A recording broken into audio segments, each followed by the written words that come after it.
जय हिंद। मैं नवीन कुमार सिंह। बिहार में अभी एस्टेट का फॉर्म भराया जा रहा है। आपको भी पता है कि एस्टेट की वैकेंसी एक तरीके से आनन फानन में लाई गई और मात्र 13 दिन का समय स्टूडेंट को मिला है फॉर्म भरने के लिए। जबकि आपको पता होना चाहिए समय इतना कम मिला है। इसके पहले 2012 में फॉर्म भराया, उसके बाद 2019 में फॉर्म भराया, अब जाकर के 2023 में फॉर्म निकली है। और ये वैसे समय में फॉर्म निकली है जिस समय स्टूडेंट खुद ब खुद परेशान हैं और उनको 24 को उनका एग्ज़ाम होना है और 23 तारीख को इसका लास्ट डेट है। और कई तरह की विपरीत परिस्थितियां अभी स्टूडेंट के सामने हैं। विपरीत परिस्थितियां इस मामले में कि अभी बिहार के यूनिवर्सिटी की बात करें तो कई यूनिवर्सिटी का अभी जस्ट रिजल्ट आया है, कई यूनिवर्सिटी का अभी रिजल्ट आना बाकी है और अपियरिंग का भी मुद्दा लगातार जोर पकड़ रहा है कि अपियरिंग वाले स्टूडेंट को क्यों नहीं मौका मिलना चाहिए। और इनका मांग इसलिए भी जायज़ होता हुआ प्रतीत हो रहा है कि आप 4 साल, 5 साल, 6 साल पर एक बार एस्टेट का एग्ज़ाम लेते हैं और जो स्टूडेंट इस बार मिस करेंगे तो अब उन स्टूडेंट को लगता है कि पता नहीं 4 साल 5 साल कितने दिनों के बाद हमको मौका मिलेगा। इतने मुश्किल से उन्होंने बीएड किया, इससे रिलेटेड डिग्री को हासिल किया, ग्रेजुएशन किया, इसके बाद पीजी पोस्ट ग्रेजुएशन किया, तो सवाल उनका भी बिल्कुल जायज़ है। और इस मामले में सरकार को पूरी तरीके से स्टूडेंट के छात्र हित को ध्यान में रख करके ज़रूर आगे का सोचना चाहिए। और निसंदेह 12-13 दिन फॉर्म भरने का डेट देना अपने आप में कई प्रश्न चिन्ह उत्पन्न करती है। कम से कम महीना दिन तो फॉर्म भरने का डेट होना ही चाहिए। आप इस स्थिति में भी देखिए कि अभी स्टूडेंट अभी फॉर्म भरे कि 24 तारीख का जो होने वाला उनका एग्ज़ाम है उसके लिए तैयारी करे। मामला तो और भी बहुत सारे हैं। अभी बीएड के संदर्भ में, डीएलएड के संदर्भ में जो सुप्रीम कोर्ट का डिसीजन आया है, ऐसे ही विद्यार्थी को पूरी तरीके से परेशान किया हुआ है। और वैसे में ये उलझा हुआ पैटर्न या अस्पष्टता एस्टेट में कई जगहों पर है फॉर्म भरने में भी। तो सबसे पहले तो ये होना चाहिए कि एस्टेट में अपियरिंग स्टूडेंट, चाहे वो बीएड के संदर्भ में हो, ग्रेजुएशन के संदर्भ में हो, पोस्ट ग्रेजुएशन के संदर्भ में हो, उनको मौका मिलना चाहिए। और दूसरा ये भी होना चाहिए कि जिस स्टूडेंट का रिजल्ट भी आया है 15 दिन तो कम से कम सर्टिफिकेट निकालने में ही यूनिवर्सिटी से टाइम लग जाता है। तो किस आधार पर आप 13 दिन का समय देते हैं, ये तो आने वाले वक्त में पता चलेगा कि एग्ज़ाम का फॉर्म भरने का डेट बढ़ाया जाता है कि नहीं। इसके अलावे भी देखा जाए तो इसमें और भी कई तरीके के इशू हैं, जैसे कि एज से रिलेटेड इशू है, कम्बिनेशन को लेकर के एक मेजर इशू है जिसकी चर्चा हम डिटेल से पूरा इसका अभी करेंगे। क्योंकि खास करके 9th माध्यमिक हो या उच्च माध्यमिक में तो कम परेशानी है, क्योंकि वहाँ पर पूरी तरीके से क्लियरिटी है कि फॉर्म कैसे भरना है, कौन स्टूडेंट फॉर्म को भरेंगे। लेकिन माध्यमिक में यानी कि सेकेंडरी में 9th-10th में जैसे साइंस में, सोशल साइंस में मैथ टीचर कौन बनेंगे, इसको लेकर के लगातार कन्फ्यूजन की स्थिति है। उदाहरण के तौर पर अगर किसी भी स्टूडेंट का अगर ऑनर्स में फिजिक्स रहा है, कम्बिनेशन में केमिस्ट्री और मैथ है, तो उनको ये अभी तक बहुत सारे स्टूडेंट को समझ में नहीं आ रही है कि हम साइंस के टीचर बनेंगे अथवा हम मैथ के टीचर बनेंगे। तो इस संदर्भ में भी हम पूरा डिटेल चर्चा करने वाले हैं। स्टूडेंट तो और कई तरीके से परेशान है। अगर आप छात्रों की हित की बात करें तो अभी कम्बिनेशन जो ऑनर्स में जो वो ऑनर्स पेपर रखते हैं, साथ में सब्सिडी रखते हैं, तो ये तीनों पेपर में से 2 पेपर का कम्बिनेशन खोजता है। तो बहुत सारे छात्र ऐसे भी हैं, मान लीजिए हिस्ट्री ऑनर्स रखे हैं, सब्सिडी में उनका साइकोलॉजी है और इधर सोशलॉजी है, तो निसंदेह उनका कम्बिनेशन पूरा नहीं हो रहा है। तो यहाँ पर तो उनका ग्रेजुएशन करना भी निरर्थक साबित हो रहा है। और वैसी परिस्थिति में जब वो ग्रेजुएशन करके बीएड कर लिए हैं तो उनको लगता है कि इतना दिन हम मेहनत ही क्यों किए। तो ये सिर्फ एक पेपर की बातें नहीं है, इस तरीके से कई सारे सब्जेक्ट का कम्बिनेशन आपस में पूरा नहीं हो रहा है। तो निस्संदेह इस वीडियो में ऐसे बहुत सारे प्रभावित स्टूडेंट अगर हैं तो इस पर अपना कमेंट जरूर करेंगे और अपने कम्बिनेशन का भी चर्चा करेंगे, जिससे कि एक माहौल उस तरह का बन पाए कि कितने स्टूडेंट इससे रिलेटेड सफ़र कर रहे हैं, जिन्होंने लगातार मेहनत किया है और उनके मेहनत पर पानी फिरता हुआ नज़र आ रहा है। इसमें थोड़ा सा हम और पीपीटी के माध्यम से इसमें दिखाना चाहते हैं। इसमें और क्या है, आप देख रहे हैं कि क्या एपेयरिंग पीजी बीएड या फिर ग्रेजुएशन वाले को मौका मिलेगा अथवा नहीं। सर्टिफिकेट नंबर का इशू एक मेजर इशू ये भी है। इसके अलावा लेट सेशन का इशू भी है, डेट का इशू है, एज का इशू है, इशूज बहुत सारे हैं। इसके अलावा देख लीजिए कम्बिनेशन का साइंस, मैथ, सोशल साइंस। लेकिन हम मूल रूप से पहले आपका आते हैं इस पर कि ये जो आपका देख रहे हैं कि नोटिफिकेशन दिया गया है, ये दैनिक भास्कर में 9 अगस्त के दैनिक भास्कर में दिया गया है और 9 अगस्त से ही इसका फॉर्म भरने का डेट दे दिया गया था और 23 अगस्त इसका लास्ट डेट था। तो अब आगे चल करके पता चलेगा कि इसका डेट बढ़ाया जाता है अथवा नहीं बढ़ाया जाता है। लेकिन इस संदर्भ में हम कन्फ्यूजन कहाँ है, इस संदर्भ में एक मोटा मोटी छोटा सा चर्चा करेंगे। स्टूडेंट को थोड़ा सा वेट एंड वॉच भी करना है, हड़बड़ा करके फॉर्म नहीं भरना है, क्योंकि इसमें शुरू से ही लिख दिया गया है, शुरू में ही कि यहाँ पर आप देखेंगे शुरू में ही लिख दिया गया है, शुरू में ही लिख दिया गया है कि यहाँ पर कि अभ्यर्थी आवेदन पत्र भरने के पूर्व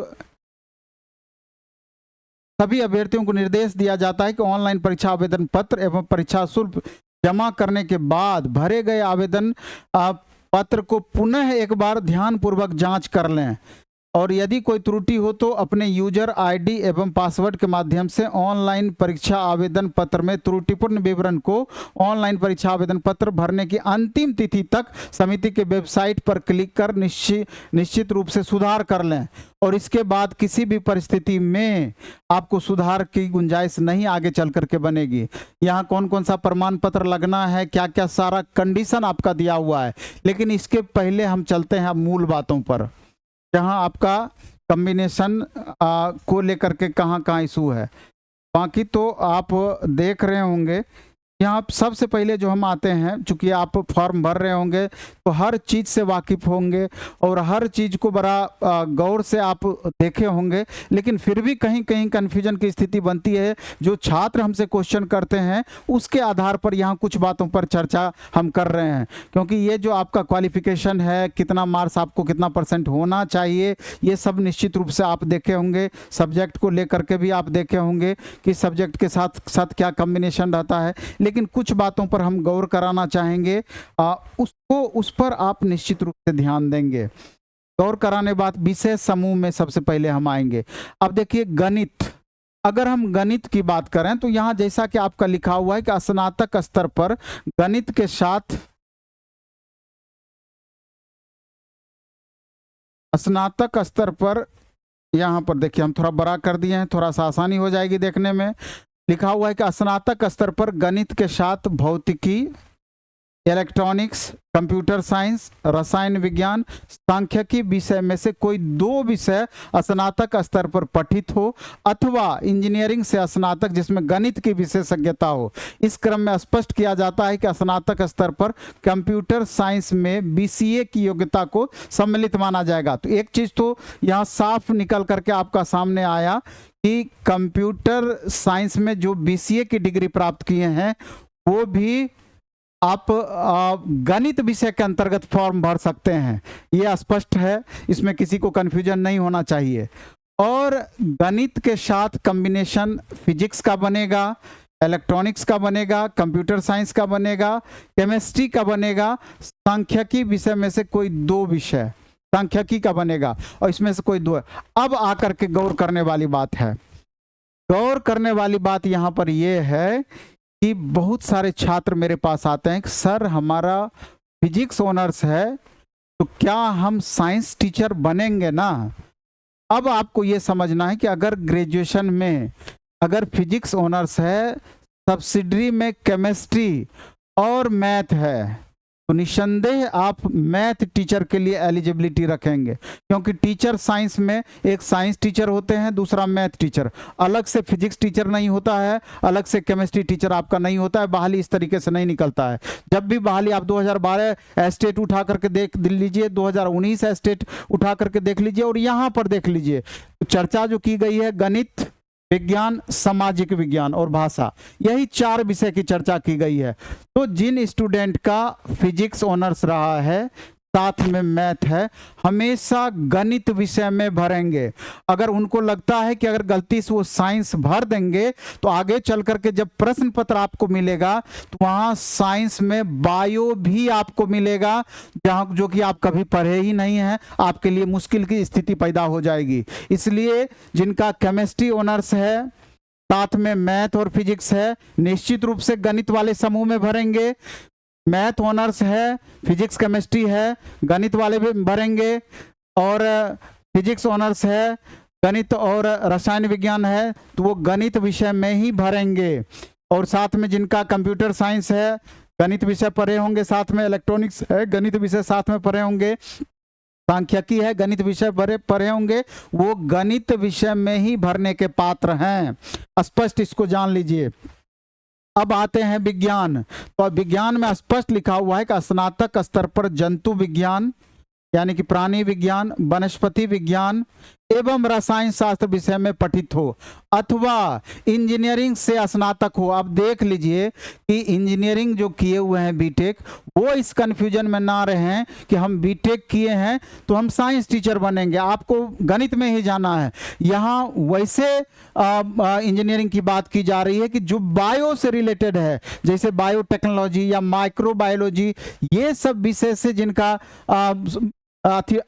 जिनके साथ संबंध रहा है वही विज्ञान में विषय में भरेंगे। जनरली जब भी साइंस टीचर की बातें कही जाती है तो माध्यमिक में ऑनर्स पेपर या तो बॉटनी ऑनर्स होगा, साथ में सब्सिडरी में जूलॉजी और केमिस्ट्री होगा। जूलॉजी ऑनर्स होगा, सब्सिडरी में केमिस्ट्री और बॉटनी होगा, केमिस्ट्री ऑनर्स होगा, सब्सिडरी में बॉटनी और जूलॉजी होगा। जनरली यही होता है। तो जिनका भी इस तरह का कॉम्बिनेशन है, निश्चय ही वो साइंस टीचर बनेंगे, साइंस टीचर में भरने के योग्य होंगे। और प्रश्न पत्र जब भी मिलेगा तो आपको बायो और केमिस्ट्री से रिलेटेड मिलता है अब तक जो देखा गया है, क्योंकि 9th 10th में बॉटनी जूलॉजी अलग नहीं होता है, इसलिए जब भी क्वेश्चन मिलेगा वहां बायोलॉजी का मिलेगा, लेकिन साथ में केमिस्ट्री का कॉम्बिनेशन होगा। तो इस बात को आप निश्चित रूप से समझ गए होंगे कि गणित में कौन भरेंगे, विज्ञान में कौन भरेंगे। इसके अलावा हम सामाजिक विज्ञान पर आते हैं। आप देख रहे हैं कि सामाजिक विज्ञान में स्पष्टतया लिखा हुआ है कि स्नातक स्तर पर सहायक विषय या प्रतिष्ठा यानी कि सब्सिडरी हो या ऑनर्स पेपर हो, विषय के अंतर्गत इतिहास, भूगोल, अर्थशास्त्र एवं राजनीति शास्त्र में से किसी 2 विषय में उत्तीर्ण हो, जिसमें अनिवार्य रूप से एक विषय इतिहास या भूगोल हो। प्राचीन इतिहास विषय को इतिहास विषय के समकक्ष माना जाएगा। अब यहाँ पर पहले इस बात को क्लियर कर लेते हैं कि अगर किन्हीं का एंशिएंट हिस्ट्री रहा है स्पेशल पेपर के रूप में तो वो भी सामाजिक विज्ञान में कॉम्बिनेशन बना करके फॉर्म भर सकते हैं। अब इसके बारे में आपको जानना जरूरी है। History, polity, economy, geography honours में अगर ये 4 विषय में से चाहे ऑनर्स या सब्सिडी के रूप में इस चारों विषय में से 2 विषय का कॉम्बिनेशन आपका होना चाहिए। अगर किसी स्टूडेंट का हिस्ट्री ऑनर्स है, सब्सिडरी में अगर पॉलिटी और इकोनॉमी है तो वो हिस्ट्री के साथ पॉलिटी का भी कॉम्बिनेशन बना सकते हैं, हिस्ट्री के साथ इकोनॉमी का भी कॉम्बिनेशन बना सकते हैं। अगर किसी स्टूडेंट का ज्योग्राफी ऑनर्स है, अगर सब्सिडी में पॉलिटिकल साइंस और हिस्ट्री है, वो ज्योग्राफी और हिस्ट्री का भी कॉम्बिनेशन बना सकते हैं, ज्योग्राफी और पॉलिटिकल साइंस का भी कॉम्बिनेशन बना सकते हैं, और हिस्ट्री और पॉलिटिकल साइंस का भी कॉम्बिनेशन बना सकते हैं। इस तरीके से आपका कॉम्बिनेशन बनता है कि जब भी कॉम्बिनेशन बनेगा एक इतिहास या भूगोल जरूर हो। अब इसी में से बहुत सारे छात्रों का क्या होता है कि मान लीजिए हिस्ट्री ऑनर्स रखे, कॉम्बिनेशन में आपका एक पॉलिटिकल साइंस है, दूसरा साइकोलॉजी है, तो साइकोलॉजी का यहाँ कोई मतलब नहीं रह गया, हिस्ट्री और पॉलिटिकल साइंस का आपका कॉम्बिनेशन बन गया। कोई स्टूडेंट ज्योग्राफी ऑनर्स है, सोशियोलॉजी और पॉलिटिकल साइंस है, तो यहाँ पर 2 विषय का आपका कॉम्बिनेशन बन गया। साइकोलॉजी से यहाँ पर कोई मतलब या सोशियोलॉजी से कोई मतलब नहीं रह गया। तो जब भी कॉम्बिनेशन बनेगा हिस्ट्री, पॉलिटी, इकोनॉमी, ज्योग्राफी में से 2 विषय, एक इतिहास या भूगोल, जिसमें अवश्य होना चाहिए, कॉम्बिनेशन आपका बनेगा। तो अगर किसी का ज्योग्राफी ऑनर्स है, साइकोलॉजी, सोशियोलॉजी है, तो यहाँ 2 विषय का कॉम्बिनेशन नहीं बन रहा है। पॉलिटिकल साइंस ऑनर्स है, हिंदी और दूसरा कोई सब्जेक्ट का कॉम्बिनेशन आप बना लिए हैं तो तब भी आपका नहीं बनेगा। अगर इंग्लिश ऑनर्स है, सॉरी, अगर इसमें हिस्ट्री ऑनर्स है, इंग्लिश और दूसरा पॉलिटिकल सोशलॉजी आपका है, तो यहाँ भी आपका 2 पेपर का कॉम्बिनेशन नहीं बन रहा है। इस तरीके से बहुत सारे छात्र कॉम्बिनेशन को लेकर के लगातार मार खा रहे हैं। इन बातों को ध्यान में रखना है।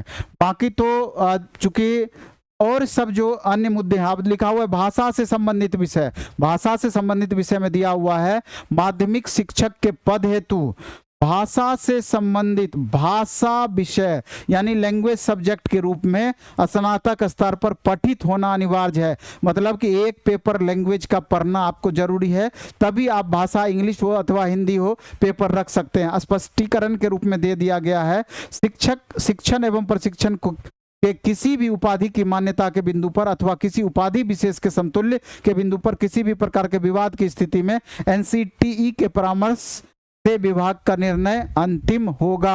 अब इसके आगे चलकर आप समझ गए होंगे, मूल यही चीज हमको डिस्कशन करना था। इसके अलावा आप देख रहे होंगे कि इसका पूरा नियम कानून सब्जेक्ट ये सारा कुछ दिया हुआ है। किस सब्जेक्ट में आप देख रहे हैं कि निर्दिष्ट विषय वस्तु से संबंधित 100 क्वेश्चन है। शिक्षण कला एवं अन्य दक्षता 50 है। शिक्षण कला एवं अन्य दक्षता में क्या है कि आपका मैथ है, रीजनिंग है, जीएस सेक्शन है। इसके अलावा अब मैथ रीजनिंग, इसके अलावा अब शिक्षण कला से रिलेटेड 50 क्वेश्चन में है।